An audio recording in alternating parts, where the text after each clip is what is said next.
Well, we're waiting for that to, there we go. We're waiting for that to come up.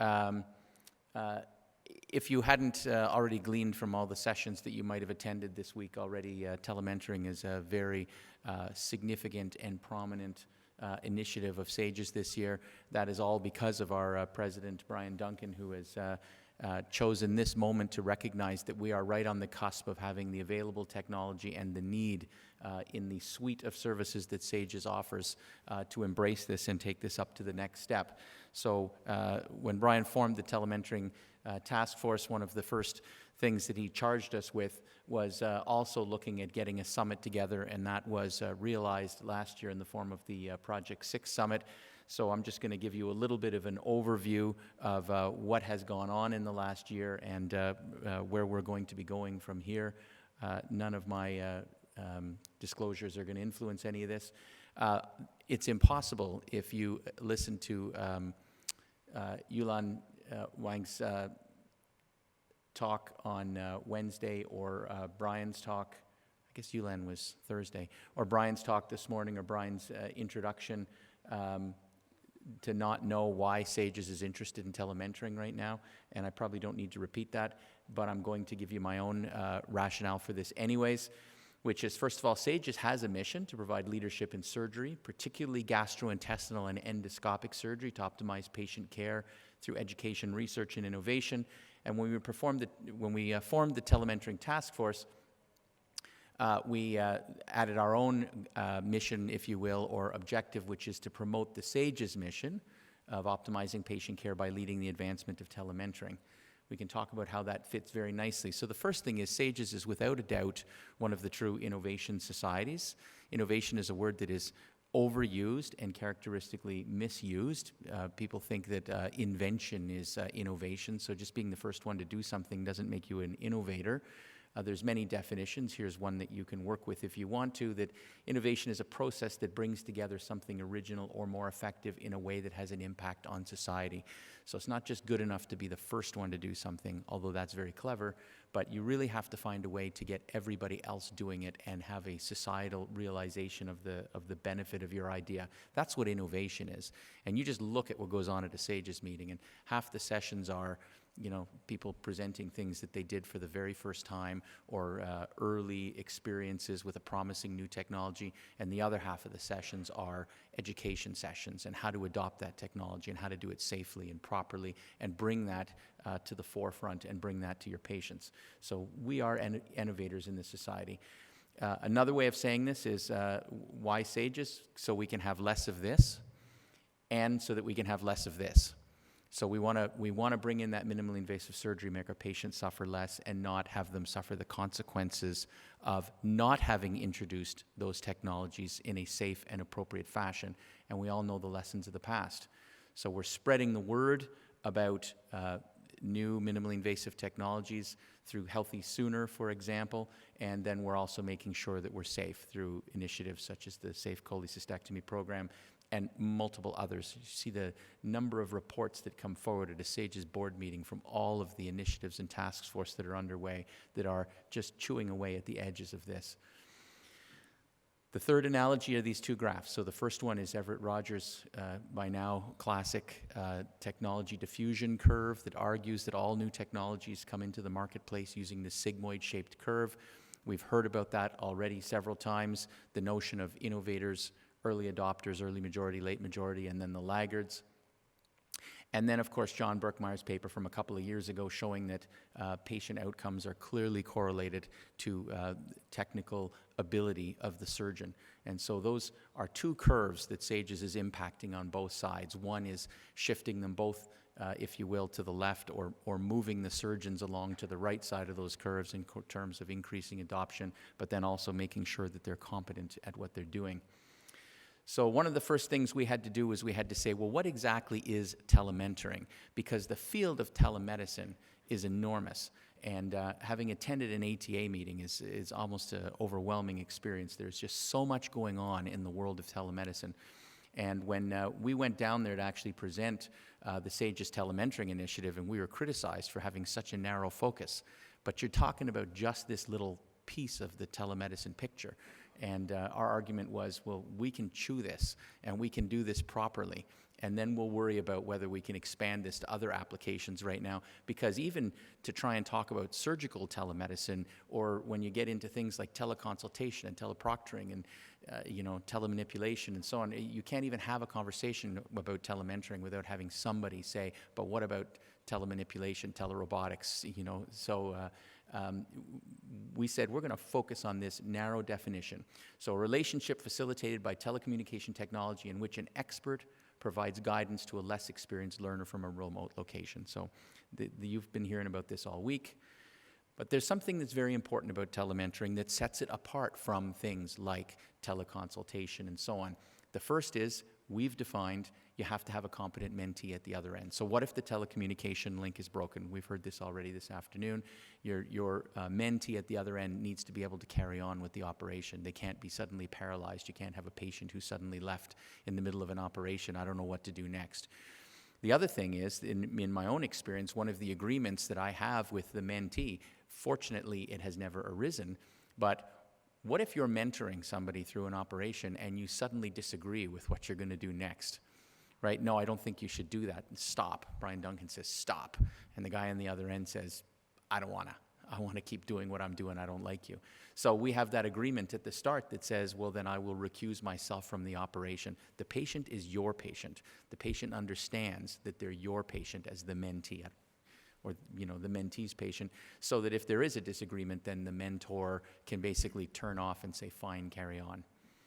Sort of like taking your ball and going home, but in a much more professional fashion. So it's important that the person that is the mentee here actually knows what they're doing. They're not learning a whole new field of surgery. Secondly, that there is an established relationship between the mentor and the mentee, and presumably that will lead to less taking of ball and going home. But you have to have a rapport between the two. You have to understand the relationship. You have to know what their goals and objectives are, and you have to be confident that you can work together, because it's a very important relationship. And then the third thing being that this has to occur within some kind of an educational framework.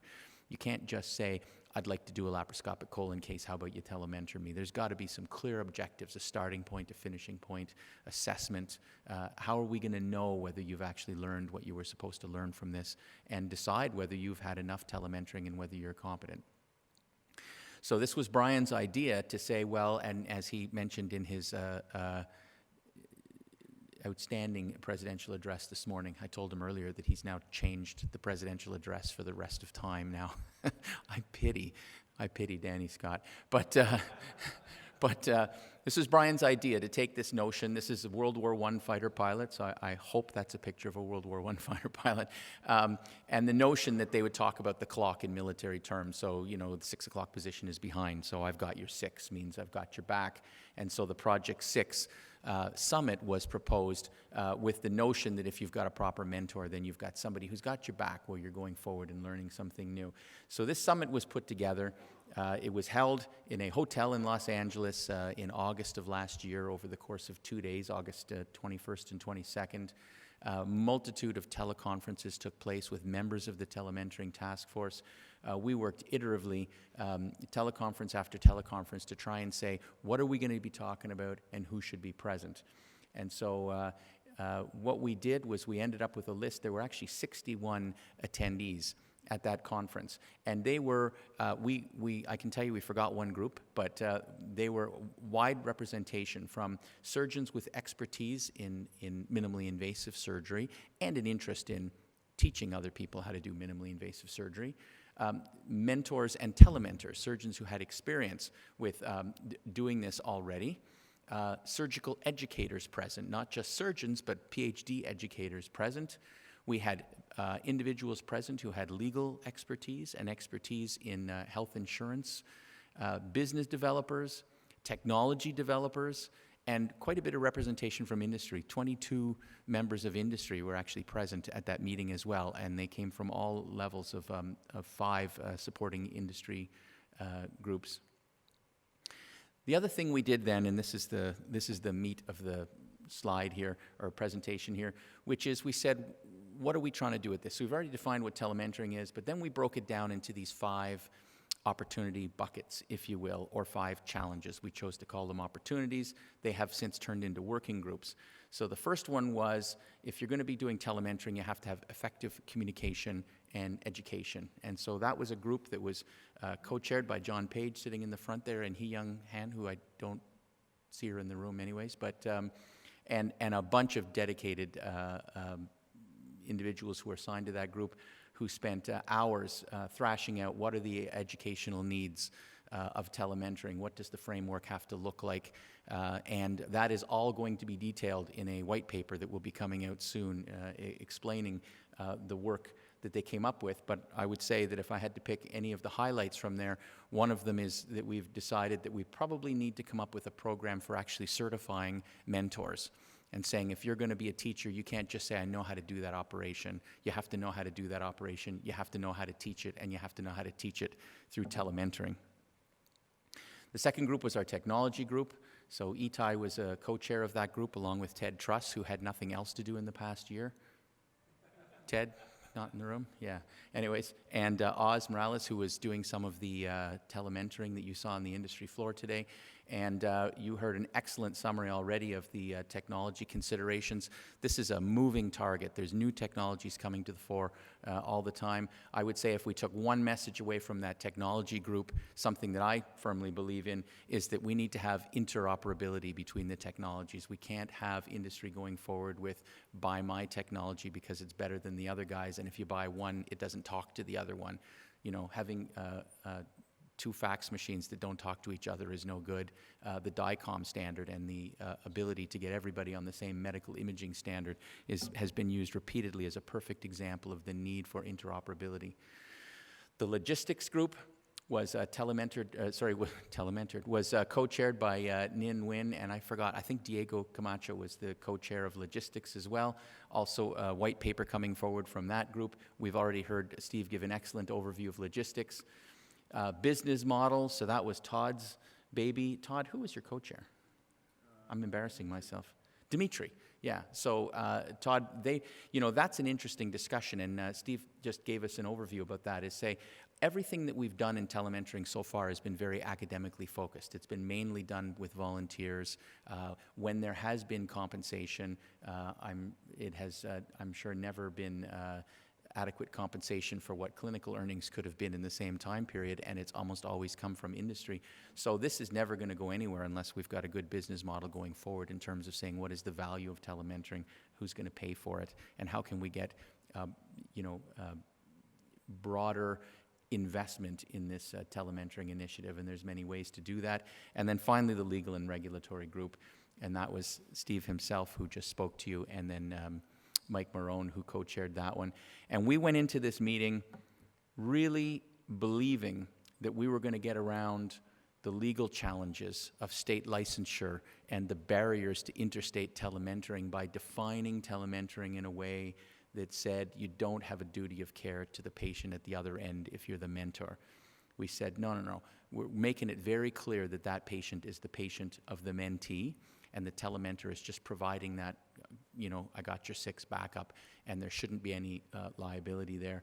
And at the end of the Project 6 Summit, we came out with firm understanding that we were not going to be able to get around that, and we were going to have to accept the fact that as things stand right now, if you're going to be telementoring somebody across state lines in the US, you have to have licensure in that state, you have to meet the credentialing requirements of that state.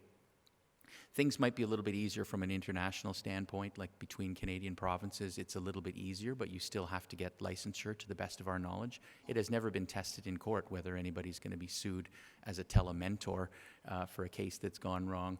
And obviously there's some international applications that are going to help us focus on the other aspects of this. But because the legal issue is such an important issue and such a barrier, that's the issue that we have to go forward with rather urgently. So there is a white paper that has been written, which is an overview of everything that was discussed at Project 6. It's an overview of those 5 buckets and provided in a context. That is going to be submitted to surgical endoscopy, I think, within the week. But then there's also going to be 5 more white papers, which are each of those buckets have written a much more detailed analysis of the discussions that have gone on there. And our hope is that surgical endoscopy will be receptive to putting those out over the next few months, so that in the end we're actually going to have a white book, if you will, on telementoring. And this is going to be, you know, once again an example of SAGES really leading the way. We also now are moving forward with dealing with the challenges of interstate telementoring, licensing and credentialing, and we just got SAGES board support to move forward with another Project 6 summit, if you will, or a strategic retreat later this year to specifically tackle the legal and regulatory issues and start working at this. And Brian is the one who gave the best analogy for this earlier in the week, which is to say it really needs to be a two-prong attack. So it's got to be a bottom-up grassroots thing and a top-down approach, also involving the Federation of State Medical Boards as well. And see, it's going to require political lobbying. There's 2 states right now that do not require that you be licensed in the state to do telemedicine or telementoring, but this is something that's going to have to sweep across the country in order to make this work in the U.S. And then finally, I'll just close with this one, which is every day we talk about the Dreyfus Model and the progression from novice to expert.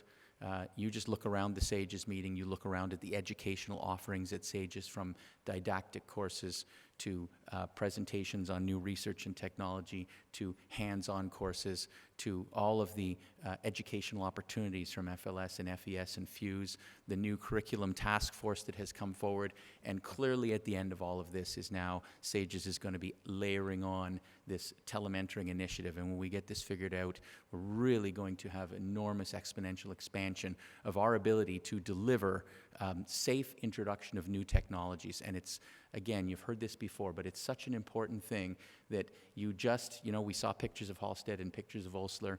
You just can't do your 5-year residency anymore and think you're going to practice surgery for 30 years.